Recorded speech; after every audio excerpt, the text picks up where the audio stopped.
everybody. Eagles got the lead here, 13-7 over the Minnesota Vikings. Top takeaways reaction at halftime. Joining me, he is Shane at ShaneHalfNFL on Twitter. What's up, Shane? What's up, Dives?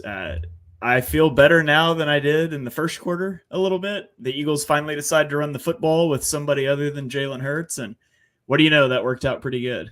Yeah, let's jump right into just the general offense. All right, so Jalen Hurts, 10 of 13 for 84 yards, looking lost in that first quarter. The offense, again, looking lost, out of rhythm. And then the second quarter goes down, and what do we see? A 16-play, 75-yard, nearly 8 minutes of clock drive that led to a Jalen Hurts QB sneak for a touchdown. 13 of those plays were runs for 64 yards. That was kind of Brian Johnson getting out of his own damn way and saying, Eagles, do what you do and score the damn ball. What was your take on the offense? Yeah, DeAndre Swift, man, he looks good. Like, the broadcast has actually done a pretty good job pointing some of this out tonight, but there's been a few plays that he's just bounced because there was nothing there, and he's turned nothing into positive plays. I don't understand why he wasn't playing last week, how this guy gets one carry. We all thought he was good. He didn't play. People, I talk about like wanting Sidney Brown to play on the defense, and people are like, well, the coaches must be seeing something in practice. No, sometimes coaches just make stupid personnel decisions, and giving DeAndre Swift one carry last week was a stupid personnel decision. Absolutely. This is what I like to see right here. Sharing my screen. Give me a sec. Look at this production from first down. Like, there was way too many second and longs, third and longs in week one. Look at the green highlighted there. Swift run for 7 yards. Swift run for 13 yards. Swift run for 8 yards. Swift run for 7 yards. I like the production the Eagles are getting on first down, led by DeAndre Swift, man. This is making me feel a little bit better inside. Quentin, not picking the Eagles in this one. He's kind of got his mouth shut. Steven chimes in, says Barnett looks bad. Juergens having pass blocking. Pass blocking is not sharp today. Good adjustments, keeping it simple.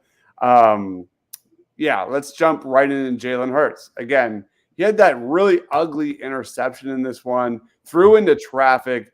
The play, he just totally misread the entire play.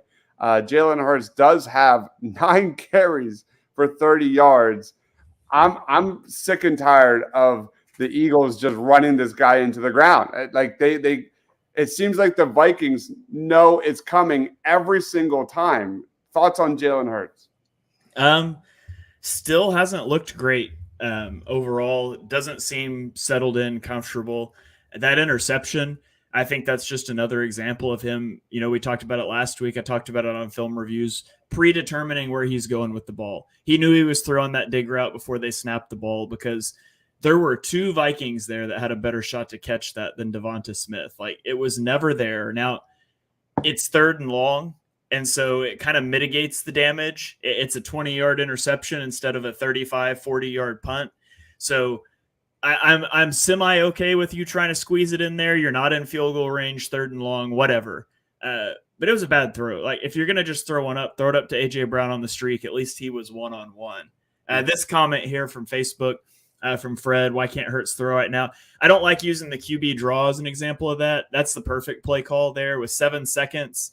I mean, they're thinking quick throw to the boundary, and so they're playing that way. And so you got a light look inside. You know that you can run and get down and get the timeout. So I actually thought that was – I expected that play call, but I thought that was a fine play call. But, yeah, Hurts has still not looked super sharp through the air. Yep. Quinn says the refs missed a trip against DeAndre Swift. Steven says, I feel like the game plan was to outscore Minnesota given the defensive personnel issues. Looks like a good audible and strategy. Keep the mini offense off the field. Mystic Biscuit, that's an amazing YouTube name. Getting tired of the third and long read option plays. And I knew they were going quarterback draw. Let's jump into this Eagles defense. Again, I'm impressed by the Eagles defensive line. I thought they have played outstanding. Josh Sweat, Jordan Davis leading Jordan the Davis. team in sacks through 6 quarters of football. I tweeted that. Like, are we on the cusp of an unbelievable season by Jordan Davis? Yes, I hope so. And Jalen Carter. I mean, so it's not even just the sack though. Like the play where Kirk Cousins like tripped, that was Jordan Davis. He literally pushed the guard back into Kirk Cousins as he was trying to take his drop, and it tripped him. Jalen Carter just destroyed an offensive guard to make a tackle for loss. Like those two guys have looked so sharp in the trenches. They've been awesome. Yep. We haven't really seen Hassan Reddick. I feel like they're dropping him a lot in coverage to make up for the linebacker issues. But yeah, like you said, Jalen Carter just bullying this Minnesota offensive line and just knocked a running back down. I think it was Madison for a -3 yard loss. Still struggling in coverage though, right, Shane? Like I don't know how much I'm in love. Your boy Justin Evans kind of had some plays in this one though. I got to give him that, right? Yeah, he forced a fumble. I mean, on special teams, which is where he should be playing to begin with. So, obviously, Avonte Maddox goes down, and that's huge. He almost made it through 5 consecutive quarters of football before getting hurt. I think 6 would have been a personal best for him. So, you just can't rely on Maddox. He's one of the most injury-prone guys on this team, and it just stinks that he goes down when you also have Bradbury out and Blankenship and Nakobe Dean. And, of course, on the offensive side, you got Kenny Gainwell. Quez Watkins dealing with a hamstring issue. Like, the Eagles never played a game last year where they were missing 3 starters, and they're missing like 6 already in week 2. It's crazy the injury luck this team has had so far. Absolutely. And considering how lucky they were last year with the injuries, here we are. What's your vibe heading into the second half? I don't think the Vikings can stop the Eagles' rushing attack. I think as long as you don't try to get cute, like I'm going to keep handing the ball to DeAndre Swift until they stop it. And the only way they're going to stop it is to give me one-on-one shots to A.J. Brown. And so I think you got to get back to that. I felt like early the Eagles tried to spread the Vikings out so you could see where the pressure was coming from, and it just wasn't working. So now they've gone a little heavier and condensed and just run the ball. And I think you keep doing that until the Vikings overcommit, and then you just bombs away to A.J. Brown. So I think the offense will be okay. Hopefully the Minnesota offense keeps self-destructing and helping the defense out as well. Yeah, we kind of saw the Eagles offense find its identity in that second quarter. It was really great to see. I feel like they've spent 6 quarters just outthinking themselves. Just start bullying guys in the trenches, and that's going to set up big plays down the field, hopefully in the second half. Steven says the amount of push in the middle is absurd. We may see Reddick rush more if we can get a 2-possession lead. I mean, that's what we expect. Like, that's where one of the biggest advantages the Eagles have in that interior offensive line for the Vikings, man. Let's see that continue. Mystic Biscuit says, are we excited to see Eli Ricks and Ringo?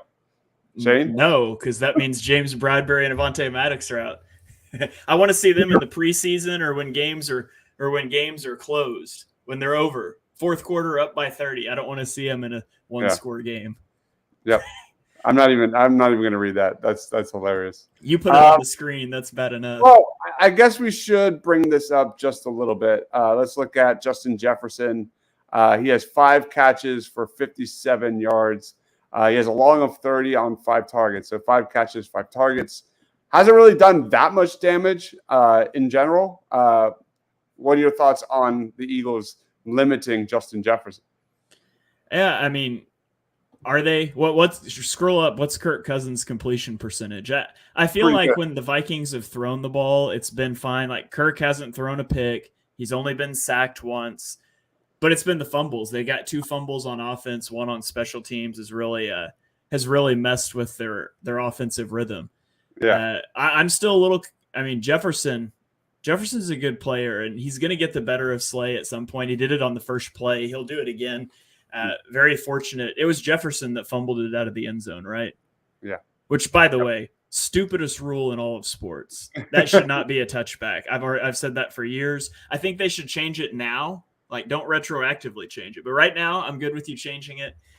Huge benefit to the Eagles there. I'm surprised Jordan Addison hasn't shown up a little more against the CB2 so far. Yep. TJ Hawkinson having a big game, 4 catches, 37 yards and a touchdown. I'm surprised they're not going to him more, to be honest. Like that's a huge advantage. Hope we rush for 300 yards tonight. Love the show. That wraps it up. Final thoughts and plugs, Shane. Yeah, you can check me out on Twitter and YouTube at ShaneHalfNFL. I'm live tweeting the game as I do every game, so I'm throwing up clips. You can think of me as your personal replay since the broadcast is bad about showing replays. You can also check out my whole NFL podcast. Chalk Talk goes live every Tuesday night, reviewing each week's action. All right. That wraps it up. Steven says Slay looks slow on that crossing route against. That's true. That is true. Although pretty much everybody else in the NFL looks slow on that. All right. Guys, we will be back for post game. I won't be on it, but we got guys covering it when the clock hits 0. He is Shane Half at Shane Half NFL. I am Dobbs, Mr. Crockpot. For Shane, for myself, stay awesome, everyone.